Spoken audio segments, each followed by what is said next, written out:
Elisabeth, dans notre vie, n'est-ce pas, c'est une personne, comme je disais tantôt, qui comprend quelles circonstances nous entourent, qui comprend qu'on peut endurer, qui comprend le poids de porter un enfant de la promesse, un projet, n'est-ce pas, sur lequel peut-être tu as eu à travailler depuis, sur lequel tu te dis que voilà, j'ai reçu ça du Seigneur. C'est quelqu'un qui comprend.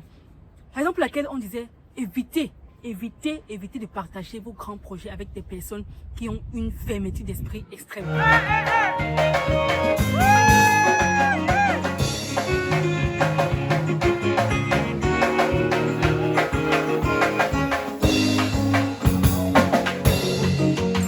Yo la famille, comment vous allez? Ici votre voisine, Mela. Bienvenue à tous ceux qui nous ont rejoints. Je vous célèbre chacun d'entre vous plus de 600 fois. Oh là là, quel honneur vous me faites, vraiment, je me sens super honoré par votre présence. Merci d'être là, merci de suivre cette vidéo jusqu'à la fin, parce qu'aujourd'hui, après avoir accueilli les nouveaux comme il se doit, bienvenue la famille, bienvenue.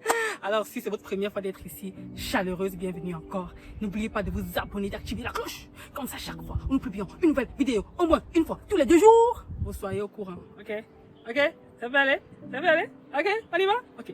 Les amis, aujourd'hui, n'est-ce pas, j'ai été inspirée, dimension beaucoup inspiration, inspirée de parler de quoi? Parler d'Elisabeth. Chacun d'entre nous, peu importe qui tu es, peu importe qui tu es, tu as besoin d'une Elisabeth. Je me souviens l'an passé, j'ai parlé de Pénina, n'est-ce pas? Je parlais de Pénina, si vous n'avez pas encore vu la vidéo, les amis, là-bas, Pénina, juste pour un bref rappel, n'est-ce pas? C'était une femme qui a sorti le meilleur en Anne. Tu vois, elle a tellement persécuté, elle a tellement ridiculisé, elle a tellement balancé de mauvaises paroles avec ses enfants qu'elle s'est dit, je n'en peux plus. Je n'en peux plus. Dieu, tu dois régler mon histoire. Tu dois seulement me gérer à l'heure. Et puis, voilà, elle a eu son fils et d'autres enfants par après. Nous connaissons tous l'histoire. Alors aujourd'hui, c'est à Elisabeth qu'on va s'intéresser. Mais Elisabeth dans le sens d'aide. Nous connaissons tous Elisabeth, n'est-ce pas? Vous savez, l'histoire m'a toujours marqué. Voilà Marie qui est enceinte de Jésus. Et puis, elle s'en va, n'est-ce pas, chez sa parente. Elle nous dit quoi? Qu'aussitôt, c'est Elisabeth qui va nous rapporter ça. Elle va dire à Marie qu'aussitôt, n'est-ce pas, que j'ai entendu la voix de ta salutation. Genre, bonjour, ou bien hello Marie, ou bien ha. Non, Elisabeth, que hello Elisabeth, hello, comment tu vas, ta vie douce.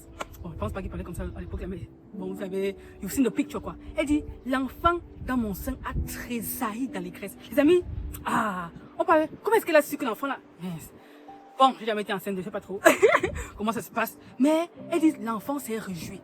C'était en fait un cachet du Saint-Esprit pour dire quoi? Que cette femme est venue en paix. Cette femme est venue avec une bonne aura. Cette femme est venue avec une bénédiction, vous savez. Et puis je me dis, mince alors, waouh, ça c'est, les amis, Elisabeth était pour Marie ce que Marie était pour Elisabeth en ce moment-là. Qu'est-ce qu'elles étaient l'une pour l'autre? Ou bien qu'est-ce que Elisabeth précisément était pour Marie? Vous savez, il n'y a qu'une femme qui a été enceinte pour comprendre ce que signifie être enceinte, ou bien qui est enceinte. Elles sont toutes les deux enceintes, ça veut dire, pour contextualiser ça, elles ont tous les deux un projet, n'est-ce pas, en route. Elles savent, n'est-ce pas, les deux savent ce qu'elles ont dû comme difficulté.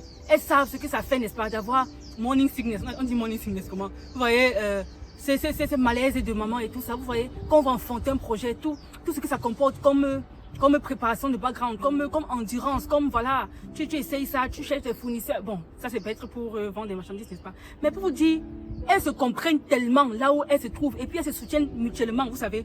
Comme la Bible dit que voilà, 2 valent mieux qu'un parce qu'il retient un bon salaire en fait. Quand l'un est faible, l'autre le relève, vous voyez. Elisabeth dans notre vie, n'est-ce pas, c'est une personne, comme je disais tantôt, qui comprend quelles circonstances nous entourent, qui comprend qu'on peut endurer, qui comprend le poids de porter un enfant de la promesse, un projet, n'est-ce pas, sur lequel peut-être tu as eu à travailler depuis, sur lequel tu te dis que voilà, j'ai reçu ça du Seigneur. C'est quelqu'un qui comprend. Par exemple, laquelle on disait, évitez de partager vos grands projets avec des personnes qui ont une fermeture d'esprit extrême. Avec, on dit small minds, ok. Des personnes qui, on traduit ça comment? Fermeture d'esprit, qui sont fermés d'esprit. Des personnes qui voient trop petit. Parce que vous pourrez en fait les scandaliser. Vous pourrez en fait faire genre, n'est-ce pas, les faire inciter quelque chose en eux qui veut seulement vous décourager. Souvent, ces personnes sont plus proches qu'on ne le croit. Je prends un exemple. Souvent, vous savez, les gens de la diaspora disent souvent qu'ils ne peuvent pas faire confiance aux gens du pays parce que voilà, tu envoies peut-être les 2 millions, les 3 millions pour acheter peut-être un terrain ou construire une maison. Tu arrives, la maison n'est pas construite, la maison n'est pas faite. Attends, j'ai entendu quelqu'un qui a dit, mais c'est de votre faute. C'est de votre faute. Comment est-ce que tu voudrais scandaliser les personnes? Genre, une personne qui struggle dans sa vie. Par mois, c'est à peine si elle touche 100 000, 200 000. D'un coup, comme ça, tu lui envoies peut-être 5 millions. Attends, entre nous, c'est pour qu'elle fasse comment? C'est pas, n'est-ce pas, pour encourager les détournements de fonds, bien les trucs, on dit que c'est ma famille, c'est mon frère, il ne va rien me faire. Non. C'est simplement pour dire, il faut donner. Nous ne sommes pas Dieu. Bon, je ne vais pas rentrer dans les ramifications, le voir, Dieu peut t'éclairer sur la personne et tout, mais pour dire quoi? Pour dire que il est important, n'est-ce pas, de pouvoir donner à quelqu'un ce qu'il peut supporter. Ce qui peut supporter. Ne surprenons pas les gens avec les histoires. Je te porte 11 millions, tu dis à quelqu'un, bam, qui souffre, qui, voilà, la réunion, il n'a pas payé, voilà le loyer, voilà ses enfants et tout ça, toi aussi. Hein? Trouve quelqu'un d'expert, trouve un architecte, c'est pas moi. Mais pour que ton travail soit bien fait déjà. Après, vous allez vous retrouver avec des budgets qu'on a coupés, qu'on a fait comme ça. Là. Après, vous vous plaignez vraiment, les gens du pays sont malhonnêtes. Non. Non, vous n'avez pas réfléchi. Vous n'avez pas réfléchi, tout simplement. Bon, j'ai même fait cette discussion pour dire quoi? J'ai fait cette discussion pour dire, c'est pas à tout le monde qu'on confie tout. C'est pas à tout le monde qu'on confie tout, n'est-ce pas? Tu as besoin d'une Élisabeth, c'est vraiment une personne proche. Vous voyez même avec Jésus, qu'est-ce qui s'est passé avec lui? Il y avait bien, voilà, il y avait les 12, n'est-ce pas, les élus des 12. Même moment, il n'y avait que les 3. Pierre, Jean et Jacques, n'est-ce pas? C'est Pierre, Jean et Jacques. J'espère que c'est pas. Maman, c'est comment dit que, oh, ma candidature m'a fait comment? Oui. Et à un moment, il y avait même seulement Pierre. Il était juste seul avec Pierre. À un autre moment, il était peut-être seul avec eux. Non, à un moment, il était seul avec Jean. En fait, tout ça pour vous dire quoi? Tout ça pour vous dire que, tout ça en fait pour nous encourager, n'est-ce pas? À nous entourer de bonnes personnes. Nous entourer de bonnes personnes. Prions Dieu que Seigneur, mets de bonnes personnes sur ma route. Mets de bonnes personnes sur ma route parce que c'est trop important. Nous pouvons avoir une relation, n'est-ce pas, qui vous brise et qui vous saccage. Je ne sais pas si vous avez raconté ici, là, un jour, une relation qui m'a appris beaucoup. Qui m'a appris beaucoup. Vous savez, souvent lorsque je parle de ça en guise de témoignage ou bien en guise d'encouragement, je dis souvent aux gens que j'ai eu cette personne dans ma vie, une personne à qui je pouvais carrément donner mon rêve.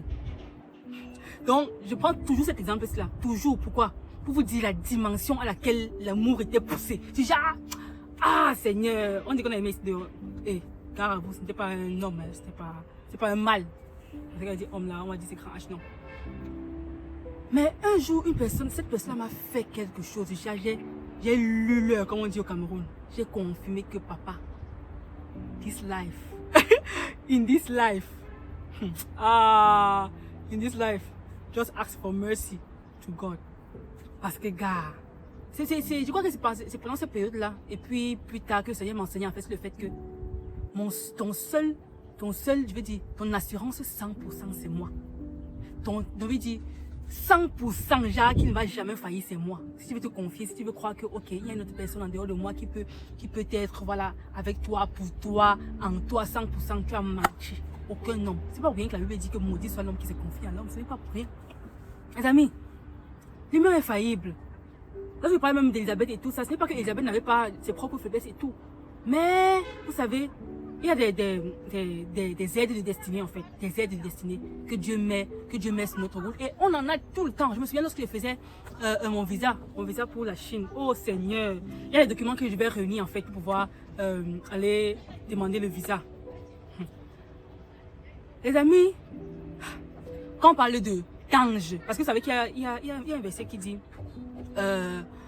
il y a les anges des enfants qui sont constamment devant le Père, n'est-ce pas? Bon, je vais mettre le verset, vous allez voir ici. Pour dire, lorsqu'on grandit, c'est pas que l'ange là nous quitte. Non, il avait nous dès le départ, Dieu l'a assigné. Donc j'imagine un peu qu'il y a autant d'anges, qu'il y a autant d'humains sur la terre. J'imagine un peu la meilleure. Quand on parle de myriades d'anges qui forment le cœur céleste là, c'est waouh, c'est extra. Oh Seigneur, reviens vite, on pas enjoy. Bref, je disais que les anges, c'est pas simplement les hommes. Les anges, c'est pas seulement les hommes. Les anges, c'est pas seulement, tu vois, les personnes avec un blanc, tout le blanc vêtu qui va te dire, oh, vraiment, tu as trouvé grâce devant le Seigneur et tout. Non. Les hommes aussi. Les humains. Et j'ai contemplé ça de mes yeux. De mes yeux. Oh, Jesus. Il y a un papier que j'allais faire, comme je vous disais tout à l'heure. Bon, à 2 reprises, même pendant mon visa là, j'avais vraiment besoin d'aide. Donc, Dieu a vraiment dit que ma fille, si elle laisse avec ça, non, c'est que c'est l'undem. C'est que c'est l'undem. Tu vas toi, tu m'as calé au pays. À l'époque là. Donc Dieu s'est arrangé à ce qu'il y ait des personnes que je n'ai jamais vues, jamais rencontrées, qui disent seulement que ouais maman, je vais t'aider. Il fallait que j'aille d'un hôpital à un autre pour faire une transaction médicale et tout ça. Ah, Il a dit que ma fille, tu sais quoi, tu vas pas commencer à figure out by yourself, à figure out everything for you. Ça veut dire que j'ai déjà géré ça déjà, donc j'ai déjà tout planifié. Ce que tu vas faire maintenant, c'est quoi? C'est seulement le plan. Et vous savez qu'il y a ce témoignage intérieur en fait. Ça dépend de ta communion avec Dieu, ça dépend vraiment. Parce que, elle me dit que ceux qui sont conduits par l'Esprit de Dieu sont fils de Dieu, tu vois. Il y a souvent, là où les gens peuvent voir peut-être, en fait, lorsqu'il y a danger, l'esprit de Dieu en toi te signale déjà que voilà. Mais là, j'ai eu cette conviction, cette paix-là qui me disait, ok, moi, c'est moi qui m'a envoyé cette personne-là pour toi, donc vas-y seulement. Voilà, il y a mon de ta moto, pape, on va après, il me ramène. Donc, voilà un exemple. L'autre exemple, c'était quand j'avais besoin que les documents soient certifiés et en fait, je courais derrière les délais. Je courais vraiment derrière les délais. Il fallait que ce soit fait ce jour-là, sinon ça devait être catastrophique. Sinon, je risquais d'être bloqué. Et Dieu avait déjà tout géré ça, même avant que je commence à dire que, hé Seigneur, Il a mis quelqu'un sur ma route, les gars, un officier de police. Pour vous dire, et je sais pas si un jour j'aurais même l'occasion de faire une vidéo avec cet officier de police-là. C'est un gars, en fait, l'ami de ma grande sœur. On avait vécu ensemble à l'ouest du Cameroun. Bon, il était notre voisin et tout. On s'était perdu de vue depuis, imaginez-vous, peut-être plus de 10 ans, 11, 15 ans même comme ça. Dès que le soir avec le document, j'étais tellement frustrée, que le Seigneur veut me faire comment. Dès que le soir, je me tourne comme ça, je le vois en train de démarrer une moto. Donc directement, je me suis pas posé la question que voilà mon frère. Donc c'est comme s'il y a quelqu'un qui me posait seulement que vas-y. Je pars directement, je lui parle, je dis que je vous connais quelque part, monsieur. Il dit que moi, où ça? Je lui dis à Bafoussa. C'est la blague qui a dit que waouh, c'est vrai et tout.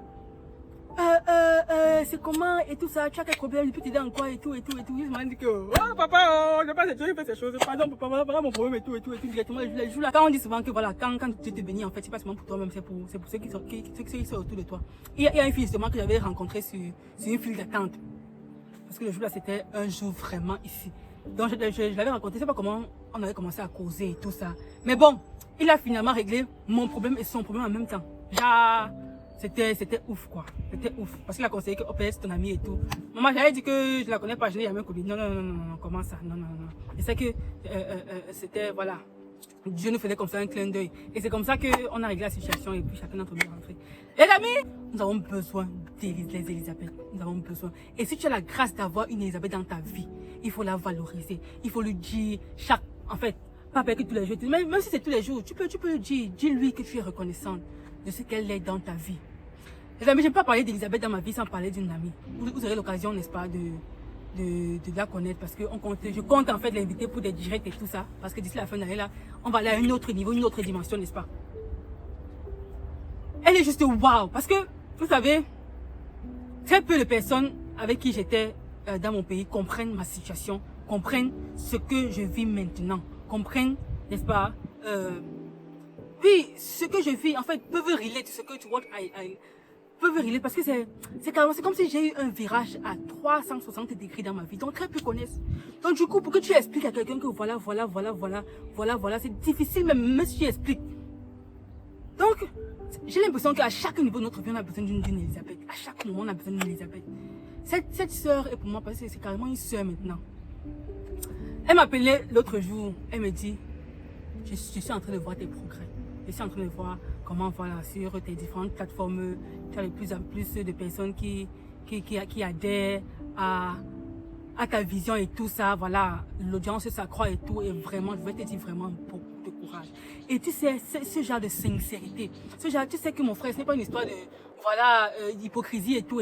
Déjà que je suis une personne qui n'a pas eu de préjugés. Je suis une personne toujours j'ai toujours eu ce cœur d'enfant. C'est vrai qu'à un moment, il a fallu que Dieu m'endurcisse pour le monde ici. Quand il dit que je vous envoie comme des brebis au milieu des loups, il a fallu vraiment qu'il m'endurcisse parce qu'avec le mindset que j'avais, c'était trop quoi, c'était trop. J'ai resté tout dans ma naïveté, voilà, le monde est un grand truc de bisounours et tout le monde est gentil, tout le monde est content, tout le monde chante Alléluia à chaque jour, on dort en paix et tout ça. Ah, tu as dit ma fille, calme-toi. Alors on a fait une bonne chose. Bref, elle va se reconnaître dans ce qu'ils sont en train de dire là, elle va vraiment se reconnaître. Et puis, devant la caméra encore, je vais lui dire vraiment ma soeur. Je valorise notre amitié, je valorise notre sisterhood, notre sororité. Et puis, je te dis merci. C'est pas la première fois qu'elle m'appelait, non. Je me souviens une fois, elle avait remarqué, n'est-ce pas, que je commençais à me décourager. Je crois que Je crois que le Seigneur lui avait montré, carrément. C'est une histoire spirituelle entre cette soeur et moi. Et puis, elle s'est donnée, parce que chaque fois qu'on parle, je me sens toujours comme, mon esprit est toujours comme chargé. Vous voyez comment on charge le téléphone souvent, n'est-ce pas? Mon esprit est toujours chargé et tout. Je suis encouragée à aller de l'avant. C'est ça qu'on appelle Elisabeth, en fait. C'est de ça qu'il s'agit. Si vous n'avez pas les personnes comme ça autour de vous, priez le Seigneur qu'il vous les envoie. Parce que c'est très important. Notre marche est tellement parsemée d'embûches, parsemée de beaucoup de choses, d'encouragement. C'est vrai qu'on dit que oui, notre Seigneur est notre tout et tout. Notre Seigneur nous a mis sur la terre où nous avons besoin d'être humains. Nous avons besoin, n'est-ce pas, d'interagir, d'être interdépendants. Pas dépendants, pas indépendants, mais interdépendants pour nous en sortir. Donc du coup, il est hors de question que tu crois que ton aide va forcément venir déjà que, voilà, maintenant c'est que je suis en train de parler avec le ciel là, ça tombe directement, pap, je reçois. Non, non, non, non. Dieu a trouvé bon que nous soyons ensemble sur la terre. Donc nous avons besoin les uns des autres. La raison pour laquelle moi j'avais du mal à comprendre, j'ai même jusqu'à présent du mal à comprendre cette histoire de self-made man et tout ça. Self-made man, comment ça? Tu t'es accouché, tu t'es nourri, je vais dire quoi? Tu t'es ouvert les portes, en fait, je ne veux pas entrer dans ça. Je crois que j'ai fait toute une vidéo pour me questionner là-dessus. Je crois que plusieurs d'entre vous l'ont vu. Mais voilà, on a tous besoin d'Elisabeth. Et si tu n'en as pas une, sérieux, mon ami, demande à Dieu que Seigneur, j'ai besoin. Souvent, pour d'autres qui sont mariés, c'est leur mari ou leur femme. Mais peut-être Elisabeth, c'est même pour... Non, non, non, mais qu'est-ce que tu racontes? Elisabeth était mariée. Elisabeth était mariée. Marie était mariée. Mais ils ont eu besoin de... Ton mari ne comprend pas ce que signifie être en... Oh, il faudrait pas que j'entre dans la dimension de mari. Parce qu'on me disait souvent que ma copine, pas les célibataires, c'est là, je sais pas encore mariée, donc j'étais... Bref, c'est pas que ça m'a influencé, mais bon, je me dis souvent que, ok, Seigneur, ça va. Mais pour vous dire, on a besoin de cette personne-là. On en a besoin. Je pourrais encore tirer dessus, mais que le Seigneur vraiment puisse nous encourager, n'est-ce pas? Puisse nous encourager. Les amis, est-ce que vous avez une Elisabeth dans votre vie? Est-ce que, n'est-ce pas, vous sentez le besoin d'en avoir une? Est-ce que, n'est-ce pas, comment est votre vie avec Elisabeth? Est-ce que vous pensiez que vous pourrez être au niveau où vous êtes là si vous en avez une? Si vous n'aviez pas, n'est-ce pas, cette personne? Sinon, en attendant les livres, commentaires, parce que j'ai trop hâte, n'est-ce pas, portez-vous bien et on se retrouve ensemble pour notre prochaine vidéo. N'oubliez pas, n'est-ce pas, de nous mettre des likes parce que ça aide en fait l'algorithme YouTube à nous propulser pour une audience plus grande. Alors je compte sur vous. Portez-vous bien et on se retrouve ensemble pour une prochaine fois. Yeah la famille!